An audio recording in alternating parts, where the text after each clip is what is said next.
আহা, আজকে দোকানটা সুন্দর করে সাজাতে হবে। আহমদ ভাই আবার আসবেন। আবার আসবেন। আমার কাছে তো কম টাকা আছে।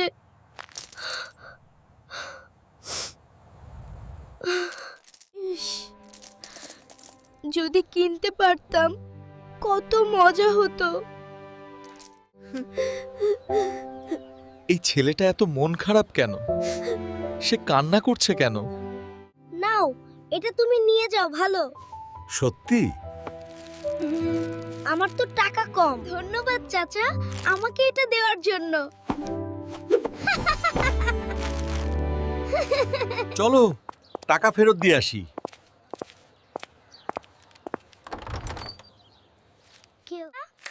এই হলো আপনার বাকি টাকা। হ্যাঁ, কোন না বাঁচানে, সত্য কথা বলা খুব ভালো কাজ।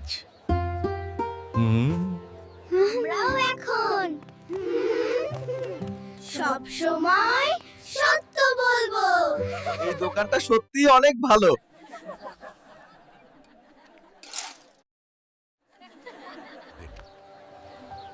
সত্য আর ভালোবাসা সব সময় জিতে যায়।